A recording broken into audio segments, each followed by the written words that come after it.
તો વડોદરા શહેરને પણ દિલ્હી દરબારમાં ગૌરવ મળવાનું છે, જેમાં વડોદરા શહેરના 94 વર્ષીય ધાર્મિક પંડ્યાને મળ્યો છે પદ્મશ્રી એવોર્ડ। ધાર્મિક પંડ્યાને પદ્મશ્રી એવોર્ડની જાહેરાત કરવામાં આવતા જ પરિવારમાં ખુશીનો માહોલ જોવા મળી રહ્યો છે। પદ્મશ્રી એવોર્ડ મળતા ધાર્મિક પંડ્યાએ નિવેદન આપતા કહ્યું છે કે પ્રેમાનંદ, નરસિંહ મહેતા સહિતના સાહિત્યકારોનો તેઓએ આભાર વ્યક્ત કર્યો છે। ગુજરાતી ભાષાના વ્યાખ્યાનકારો, શહીદ કવિઓનું સન્માન થઈ રહ્યું છે। ગુજરાતની ભાષા ક્યારેય ભૂલાય નહીં તેનું ધ્યાન રાખજો તેવું ધાર્મિક પંડિતે જણાવ્યું।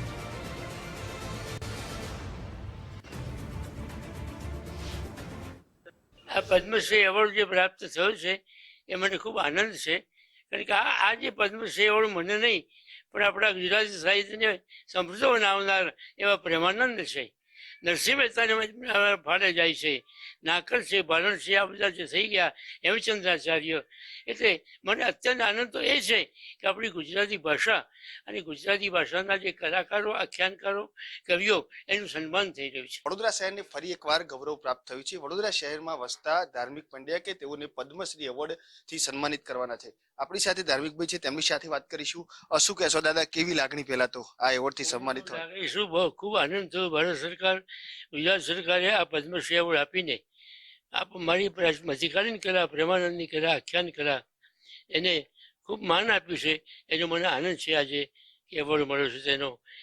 એ કલાનો જે આભાર માનવો જોઈએ, પ્રેમાનંદનો આભાર છે, આ નરસિંહ મહેતાનો આભાર છે, કારણ કે એમને આ ગુજરાતીમાં આખ્યાનો રચ્યા, એ આખ્યાનો અમે ગાયા, એમની પ્રસાદી, એનાથી વિશેષ આનંદ શું હોય?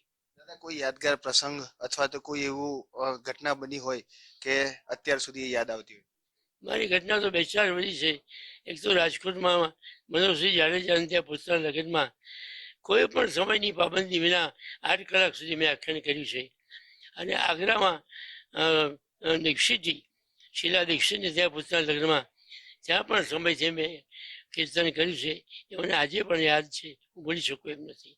દાદા, કોઈ છંદ દોહો આપના કંઠેથી સંભળાવજો। જરૂર જરૂર, આખ્યાનો ઘણા છે। એમાં નળાખ્યાનની અંદર જ્યારે સ્વયંવર રચાય છે દમયંતીનો, અને તે વખતે બધા રાજાઓ આવ્યા છે પણ નળ આવ્યા નથી, અને જે વખત નળ આવે છે ત્યારે એનું વર્ણન ખૂબ પ્રમાણને કર્યું છે।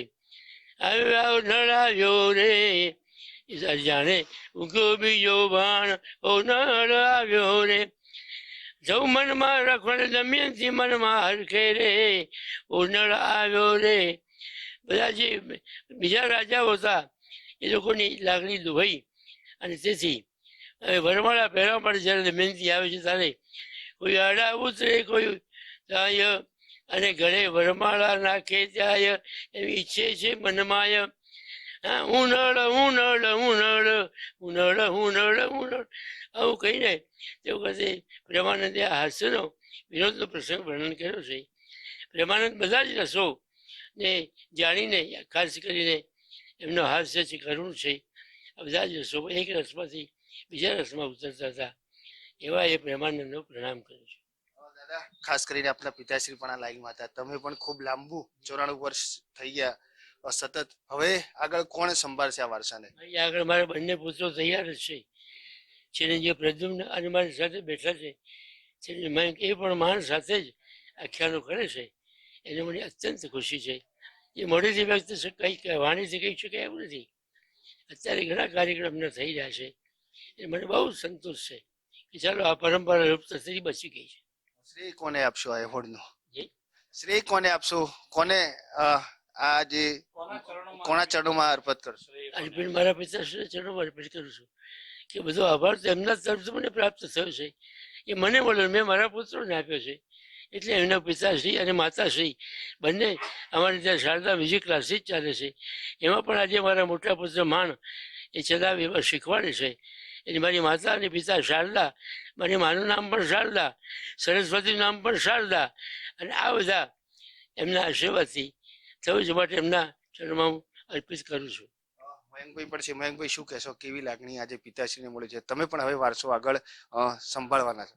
ખૂબ સુંદર લાગણી। હવે એવી લાગણી છે કે જે અવર્ણનીય છે, વર્ણન શક્ય નથી, પણ અંદરનું ઉમળકું એમ કે છે કે આ ખરેખર ભારત સરકારશ્રી અને ગુજરાત સરકારશ્રી દ્વારા આ કલાનું પરંપરાનું સન્માન થયું એ ખરેખર પૂજ્ય દાદાજી અને પૂજ્ય પિતાશ્રીનું તો છે જ, પણ સાથે સાથે ગુજરાતી ભાષાનું છે, દરેક ગુજરાતીનું છે કે જે દિલ્હી દરબારમાં શું શા પૈસા ચાર કહીને આ ભાષાને નિમ્ન ગણી હતી, તે જ દિલ્હી દરબારમાં આજે પદ્મશ્રી દ્વારા આ કલા પરંપરાનું, ગુજરાતી પરંપરાનું સન્માન થઈ રહ્યું છે. એનાથી મોટી લાગણી શું હોઈ શકે કે આ કેટલું મોટું સન્માન. એ સન્માનનો શ્રેય જાય છે હેમચંદ્રાચાર્યજીને, નરસિંહ મહેતાને, ભાલણને, નાકરને, પ્રેમાનંદને. કારણ કે મહાકવિ પ્રેમાનંદ રચિત લગભગ ઘણા બધા આખ્યાનો, 51 કે 52 આખ્યાનો પ્રેમાનંદે પોતે લખ્યા છે આમ કહેવાય છે, પણ આમ જોવા જઈએ તો ખરેખર એના હસ્તપ્રત દ્વારા 12 થી 15 આખ્યાનો એમને રચ્યા છે. એ પૂજ્ય પિતાશ્રીને દરેક આખ્યાનો કંઠસ્થ છે અને એ પ્રેમાનંદની સાધના કરી છે, પ્રેમાનંદના આખ્યાનની સાધના કરી છે.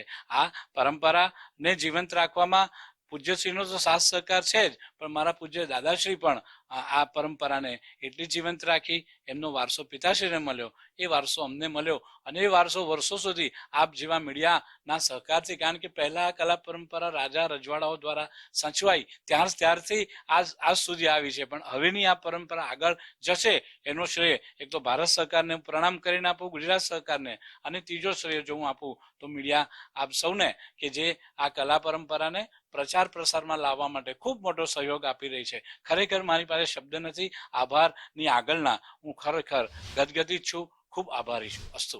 બિલકુલથી જે રીતે વાત કરવામાં તો રાજા રજવાડાથી ચાલતી આવતી આ કળા છે અને જે રીતે આ સન્માન આપવામાં આવ્યું છે, પરિવારમાં પણ હાલ ખુશીનો માહોલ છે, એક ઉત્સવ જેવું વાતાવરણ છે તે જોવા મળે છે. સાથે સાથે રાજ્ય સરકાર હોય અથવા તો કેન્દ્ર સરકાર હોય, તમામનો આ જે ગુજરાતી ભાષાને સન્માન મળ્યું છે તેને લઈને આનંદ વ્યક્ત કર્યા છે. કેમેરામેન ડીકે સોલંકી સાથે અલ્પેશ સુથાર, ગુજરાત ફર્સ્ટ, વડોદરા.